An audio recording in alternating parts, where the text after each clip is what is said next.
কুরবানি যে আমরা করি, গরু ছাগল কুরবানি দেই, আমরা তো ফিলিংসই বুঝি না যে আসলে আমরা কি করতেছি, কেন করছি, কার স্মৃতিতে করছি, না করলে কি হতো। তো এটা নিয়ে তো এই যে একটু আগে এক ভাই বলে গেলেন যে এগুলো নিয়ে যে বিভিন্ন মহলে অনেক সমালোচনা, পশু কুরবানি অমানবিক, এই সেই, এগুলো তো চিন্তারই জায়গা নাই, এগুলো চিন্তার তো জায়গাই নাই আমাদের কাছে। কারণ এখানে সবচেয়ে বড় কথা ছিল নিজের জীবন কুরবানি করা, নিজের জীবনটা কুরবানি করা। নিজের জীবন না আছে, আল্লাহ আমার কাছে একটা খাসি চেয়েছেন, একটা গরু চেয়েছেন, একটা বাহিমাতুল আনআম চেয়েছেন। এখানে তো আমার নিজের জীবনটাই দেওয়ার কথা ছিল। ওটা না নিয়ে আল্লাহ পাক বলেছেন যে বাহিমাতুল আনআম একটা দিলেই হবে। তোমার কাছে ওটার গোশতও চাই না, চামড়াও চাই না, কিছুই চাই না, তাকওয়াটুকু চাই। তাতেই এত কথা। দামি বা কত?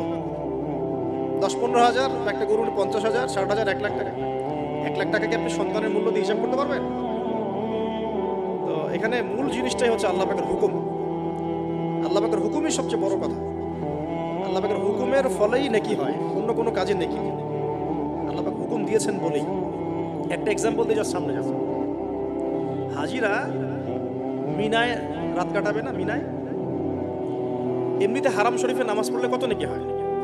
1 রাকাত নামাজ পড়লে 1 লক্ষ নেকি, মানে 1 ওয়াক্ত নামাজ পড়লে 1 লক্ষ ওয়াক্তের নেকি। হারামের কথা বলছে, কাবার কথা বলছে, আর মদিনায় তো 1000। তো কাবা ঘরে নামাজ পড়লে এত নেকি হয়, আল্লাহ রাব্বুল আলামিন এখান থেকে হাজিদেরকে বলেছেন যে মিনায় গিয়ে রাত কাটাতে হবে। এখানে হুকুমটা কি? মিনায় গিয়ে রাত কাটাতে হবে, এটা হজের একটা কাজের মধ্যে অন্তর্ভুক্ত। মিনায় গিয়ে রাত কাটাতে হবে। আর কেউ যদি মনে করে যে মিনায় গিয়ে তো নামাজ পড়লে তো 1 লক্ষ রাকাত নেকি নাই, হারাম শরীফে নামাজ পড়লে 1 ওয়াক্ত পড়লে 1 লক্ষ ওয়াক্তের নেকি হয়, আমি হারামেই থেকে যাই, মিনায় যাবো না, ও কি নেকি পাবেন? আর হজই হবে না।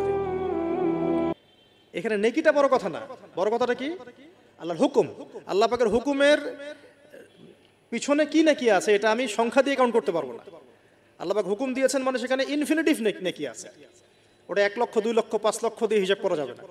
এখানে কেন কুরবানি করছি? আল্লাহর হুকুম। যুক্তি বিজ্ঞান দর্শন খোঁজার দরকার নেই তো আমার। তো এবার আল্লাহ রাব্বুল আলামিন কিভাবে বলছেন কোরআনে? আল্লাহ পাক বলছেন, ইব্রাহিম আলাইহিস সালাম বলেন, ইন্নী যাহিবুন ইলা রাব্বি সায়াহদিন, আমি চললাম আমার রবের পথে, তিনি আমাকে পথ দেখাবেন। এই আয়াতটা খুবই মনে শান্তিদায়ক আয়াত। জীবনে অনেক কিছু হয়ে যাবে, কিন্তু এই আয়াতটা যদি তেলাওয়াত করতে পারেন ভিতরে ভিতরে আল্লাহকে পাবেন। ইন্নী যাহিবুন ইলা রাব্বি সায়াহদিন, আমি ছুটলাম, আমি চললাম আমার রবের দিকে, তিনি আমাকে পথ দেখাবেন। রব্বি হাবলি মিনাস সালিহিন, আল্লাহ আমাকে সুসন্তান দান করুন, সালেহিন সন্তান দান করুন। ফাবাশশারনাহু বিগুলামিন হালিম, আল্লাহ বলছেন আমি তাকে সহনশীল সন্তান দান করলাম, সহনশীল সন্তান দান করলাম। এবার ফালাম্মা বালাগা মাআহু সা'য়া, এবার যখন বাচ্চাটা বাবার সাথে দৌড়াদৌড়ি করা শিখলো, মানে এই যে 10, 12, 14 বছর বয়স, এই সময় বাচ্চাগুলো আরো বেশি আকর্ষণীয় হয়। শেষ বয়সের বাচ্চা, এত দোয়া করার পরে একটাই বাচ্চা, একটাই ছেলে, শেষ বয়সের, কেবল বড় হচ্ছে, বাবার সাথে মানে দৌড়াদৌড়ি করতে শিখছে, সন্তানের প্রতি বাবার ভালোবাসা আরো গাঢ় হচ্ছে। আল্লাহ পাক তখনই পরীক্ষা নিলেন, যাতে দেখতে চান আল্লাহ পাক আমার ভালোবাসা বেশি না তোমার সন্তানের প্রতি ভালোবাসা বেশি। সন্তানকে পেয়ে আবার আমাকে ভুলে যাওনি তো? সুবহানাল্লাহ, সুবহানাল্লাহ। এবার ফালাম্মা বালাগা মাআহু সা'য়া, যখন সন্তান ছোটাছুটি করা শুরু করলো, দৌড়াদৌড়ি করতে শিখলো, ক্বালা ইয়া বুনাই, ইব্রাহিম আলাইহিস সালাম বলছেন, হে আমার সন্তান, ইন্নী আরা ফিল মানামি আন্নী আযবাহুকা, আমি আমার স্বপ্নে দেখেছি আমি তোমাকে জবাই করছি। এই কথাটা কিন্তু তিনি গিয়েই তাকে বলেন নাই, তিনি সন্তানকে নিয়ে হাঁটছেন হাঁটছেন হাঁটছেন, কাবাঘর থেকে প্রায় 8 কিলোমিটার দূরে চলে গেছেন, যেখানে কুরবানি করি মিনা প্রান্তর, 8 কিলোমিটার দূরে চলে গেছেন। সেখানে গিয়ে তিনি বলছেন যে বাবা আমি স্বপ্ন দেখেছি আমি তোমাকে জবাই করছি। আগে কিন্তু বলেন নাই যে আমি স্বপ্ন দেখেছি তোমাকে জবাই করছি, চলো আমার সাথে। জেনে ইসমাইল আলাইহিস সালাম জেনে শুনে যাননি ওখানে যে আমাকে ওখানে গিয়ে জবাই করবে আব্বা, অ্যাটেম্পট নিবে। তিনি আগে জানতেন না, ইসমাইলও আগে জানতেন না। যখন তাকে নিয়ে গেছেন ওই স্পটে নিয়ে গেছেন যেখানে জবাই করবেন বা মনস্থ করেছেন, ওইখানে গিয়ে তিনি বলছেন যে ইন্নী আরা ফিল মানামি আন্নী আযবাহুকা, বাবা আমি স্বপ্নে দেখেছি আমি তোমাকে জবাই করছি। ফানজুর মাযা তারা, তোমার রায় কি আমাকে বলো, তুমি কি ভাবছো আমাকে বলো। যেমন বাবা আর যেমন বাবা তেমন সন্তানের চেয়ে এখানে বড় কথা হবে, যেমন মা তেমন সন্তান। কারণ মা বলেছিল এক সময় আপনি কোথায় যাচ্ছেন আমাদেরকে ছেড়ে, তাই না? মনে আছে? ও আচ্ছা, আল্লাহ আদেশ করেছেন, তাহলে আল্লাহ আমাদেরকে ধ্বংস করবেন না। ঠিক ওই রকম মায়ের গর্ভ থেকে এই সন্তান যে বলছে যে ইয়া আবাতি, হে আমার আব্বা, ইফআল মা তুমার, আপনি করেন, আপনাকে যে আদেশ করেছে আল্লাহ পাক আপনি সেটাই করেন। সাতাজিদুনি ইনশাআল্লাহু মিনাস সাবিরিন, ইনশাআল্লাহ আপনি আমাকে ধৈর্যশীল পাবেন। একটা ছেলে আমাকে দেখেন এই জেনারেশনের একটা ছেলে যে এইভাবে আল্লাহর জন্য জীবন দেওয়ার জন্য প্রস্তুত আছে।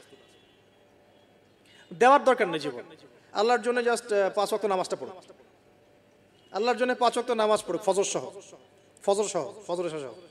আল্লাহর জন্য রেগুলার তাহাজ্জুদ পড়া। জীবন দেওয়া বহুত দূরের কথা, এটা হাইয়েস্ট লেভেল, এটা আমি বলতে চাচ্ছি না।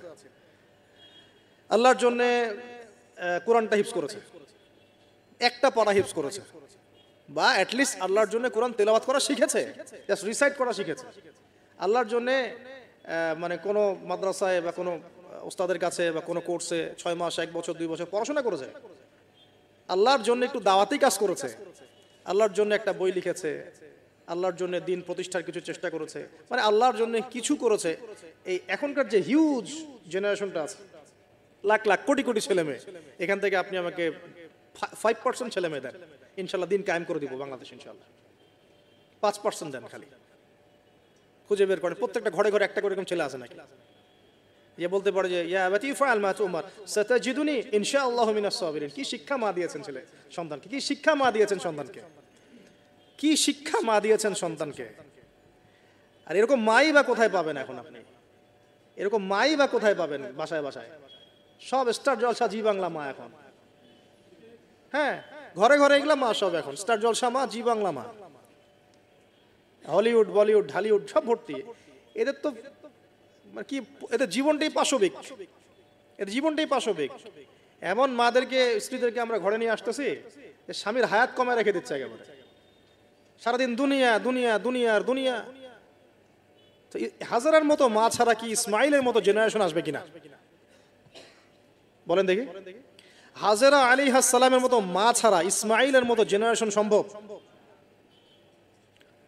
আর ইসমাইলের মতো জেনারেশন না পেলে বাংলার জমিনে বা সারা বিশ্বে দিন প্রতিষ্ঠা হবে? কোনোদিনও সম্ভব না। তো ইসমাইল আলাইহিস সালামের এই কথার পরে, এই কথা যখন বাস বাবা তো এখন বুঝে ফেললেন যে আমার ছেলে তো যেই সেই ছেলে না, সে আবার ইনশাআল্লাহ বলেছে, ইনশাআল্লাহু মিনাস ফালাম্মা আসলামা ওয়া তাল্লাহু লিল জামিন। আল্লাহ পাক এত চমৎকার করে কোরআনের মধ্যে মানে আয়াতগুলোকে নিয়ে এসেছেন, বালাগাত এত উঁচু মানের। ফালাম্মা আসলামা, যখন তারা দুজনে আত্মসমর্পণ করলো। কিসের সামনে আত্মসমর্পণ করলো? আল্লাহর হুকুমের সামনে আত্মসমর্পণ। এটাই ইসলাম। ইসলাম মানে কি? এই যে এইটা ইসলাম, আল্লাহর হুকুমের সামনে মাথা নত করার নাম ইসলাম। আর আমরা তো প্রত্যেকটা কাজের পিছনে লজিক খুঁজি। নামাজ কেন পড়তে হবে, রোজা কেন রাখবো, যাকাত কেন দিব? তো তোমাকে কেন খুঁজতে কে বলেছে? আল্লাহ বলেছেন তাই করব, রাসূল বলেছেন তাই করব, আল্লাহ নিষেধ করেছেন তাই করব না, রাসূল নিষেধ করেছেন তাই করব না। এত যুক্তি দর্শনের কি দরকার? সব তো আমার মাথায় ধরবে না।